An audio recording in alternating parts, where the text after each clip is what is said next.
this confirms it, as we just got brand new information highlighting what Klay Thompson offseason has actually looked like up to this point, as well as ideas surrounding the Dallas Mavericks and their thought process dealing with Klay Thompson. Do they, one, want to hold on to him at least until the deadline, if not for the entirety of this up-and-coming regular season? Are they looking to trade them? Are they willing to buy him out? I'm here to break down all of that and how the Miami Heat could very much still be a possible suitor for Klay Thompson, but how they could actually get the deal done. We'll break down all of that on this episode of Heat Digest, but before we get to the news and information, we do appreciate you clicking on the video, but please do us a favor by scrolling down and smashing that subscribe button if you're a part of the 80% watching this video not currently subscribed to the channel. We do appreciate all the love and support, so thank you guys tremendously for everything. But now let's not waste any time and get to it, breaking down the Klay Thompson information.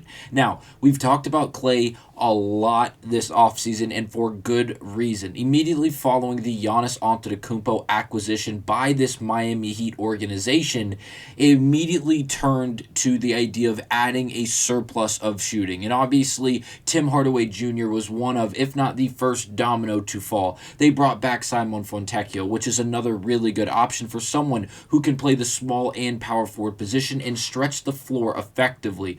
Bobby Portis also came with Giannis, who can stretch the floor to a certain degree, but he's not prolific behind the three-point line. But they still want another shooting guard, if not another small forward, that can add that layer of depth and also stretch the floor when they are on the court, especially playing alongside Bam and Giannis, who we all know are going to be great in their own aspects, and Bam has obviously increased and improved his ability to stretch the floor with his ability to actually knock down a three-point shot, and actually just his willingness to shoot them, especially at the rate that we saw last year. But Klay Thompson could be a perfect answer for this Heat team, not only adding that shooting they're hoping for, but adding a 2/a 3 in this team as currently constructed.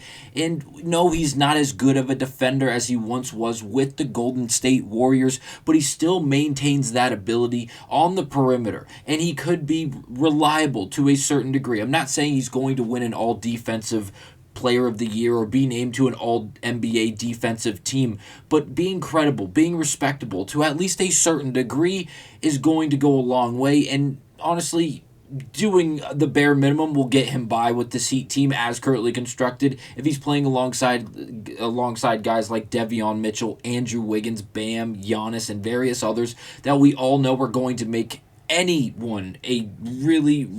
anyone a really tough time to actually score. So let's get to it and break down this article. Miami Heat get major Klay Thompson free agency updates after this new report, and this is published by Adel Ahmed. I hope I'm pronouncing that correctly. And there's a few quotes we are going to highlight. The first is this. More recently, Miami shifted its focus to Thompson and the Mavs, hoping both sides can come to an agreement on a contract buyout. There is growing speculation that Thompson could seek a buyout and seek a contract with a team that could better utilize him at this stage of his career. Now, every time we discuss Klay Thompson, at least up to this point in the offseason, it is now August 7th, it has been, yes, they want Klay Thompson. Yes, they want more shooting, as Shams was the guy who really kickstarted this entire conversation and highlighted Klay Thompson as the number one priority for this Miami Heat team.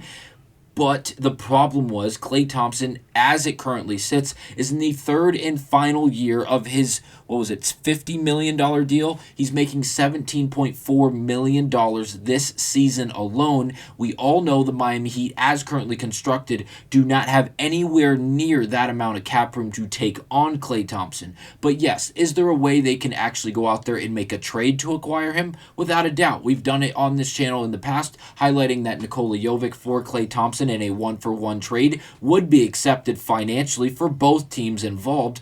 The only problem is it doesn't seem like, and it has become really abundantly clear, the Dallas Mavericks are not open to the idea of taking on Nikola Jovic and that new contract at 4 years, $64.2 million that goes into effect and Jovic will be in his first year of that deal this up-and-coming season. And after the years of regression we just witnessed from Jovic, no one really wants to bite the bait and take on that young man's deal. And can you really blame him? Not really. He maintains great potential. His youth is still a huge plus to Jovic, but at that price tag, it's a bit sketchy, and it just seems like it scared a lot of teams off, including the Mavericks. Now we continue to the next quote. According to Mike Curtis of the Dallas Morning News, the Mavs remain uninterested in buying out the final year of Thompson's contract. It appears Thompson will remain in Dallas until the midseason trade deadline gets closer. Now, Miami wants Klay Thompson. It doesn't seem like the trade is likely, not only because Jovic is not desired by the Dallas Mavericks, but the Miami Heat also do not want to involve any of their draft compensation for the years going forward because of the amount of draft compensation they had to give up in order to get Giannis Antetokounmpo, as well as all of the young player assets, including Ware, Jovic, Tyler Hero, obviously, and a slew of draft picks and other players, obviously. But that's a lot to give up, without a doubt. And yes, they got their big fish. They got one of their juggernauts in Giannis, but they don't want to give up any more, especially for a 37-year-old Klay Thompson who would be on a rental deal, and you'd only have him for this one and final season in Miami before he then becomes an unrestricted free agent and is going to test the open market, if not flat out retire.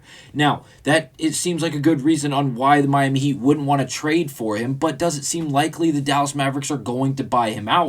Well, based off the news we've broken down in the past on this channel, as well as this new information from Mike Curtis on the Dallas Morning News, it doesn't seem like Dallas is interested still to actually do that. Yeah, we could do it, but why would we buy out $17.4 million on a player that could be productive, not overwhelmingly great, but productive without a shadow of a doubt in Dallas? And Klay Thompson, if in hindsight, I know it's only August and we have a long way until the NBA trade deadline is actually commenced and gets to the point where teams are focused and determined to make these transactions before that deadline actually expires.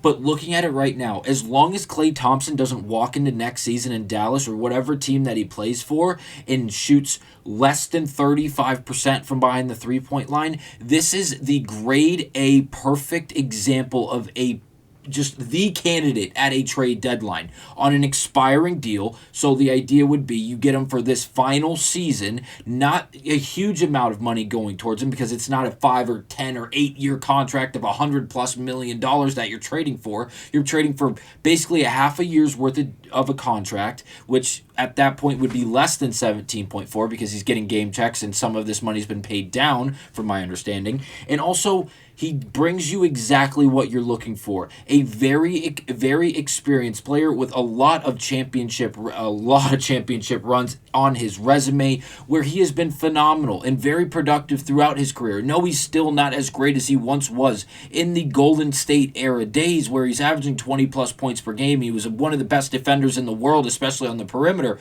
But he can still do one thing very, very consistently, and that is knock down the three-point shot. Last year, 38%. The year prior, 39. 38.5 the year prior. 41. 38.5. And if you go back to the years in Golden State, if the man shot less than 40%, it was a typo. For his career, shooting 40.9% from behind the three-point line, and even if he gives you 12 points per game, he's still extremely valuable because if he is open, he's too open, and he can knock down threes at a clinical rate, and he can be an absolute just lifeline to any team while bringing that experience on and off the court that every championship team needs and is looking for, regardless of if it's in the offseason or at the trade deadline. Now the final quote from Adele goes on to say, at this point, it remains unclear if Klay Thompson will be back in Dallas for a third year, the report said. The Mavericks have explored his trade market, but have yet to find a deal, multiple sources with rival teams told The Athletic, on the condition of anonymity because they were not authorized to discuss any potential negotiations. So yes, is Dallas searching the trade market for Klay Thompson? Without a doubt. But it seems like outside of the LA Lakers and the Miami Heat, there's no one out there actually offering something really worth anything in order to acquire him. They're not including any draft compensation of any sort, first or second round picks.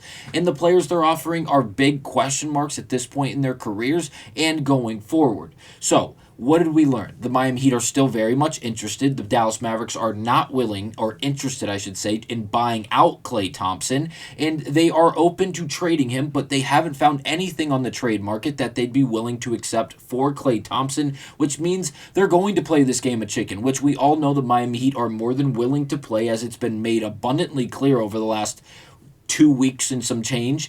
And this means we're going to probably going into this next season without Klay Thompson being moved from the Dallas Mavericks, and his trade value and the overall leverage of the Dallas Mavericks is going to skyrocket once that trade deadline gets closer and closer, because championship level teams looking for that another layer of 3-point shooting with a NBA level experience and championship level experience is going to grow and grow and grow, and his overall value is going to go right along with it, and because he's the best available option when all of those boxes are taken into account. Let me know down below, what are your thoughts and opinions on these updates surrounding Klay Thompson? Do you think the Miami Heat should fully pivot and go in a different direction and hope to get him closer to the deadline of this up-and-coming season, or go all in and add draft compensation in a trade in order to acquire him before this regular season actually begins? Thank you guys for watching. Again, let me know down below your thoughts and opinions, and I will see you guys on the next episode of Heat Digest.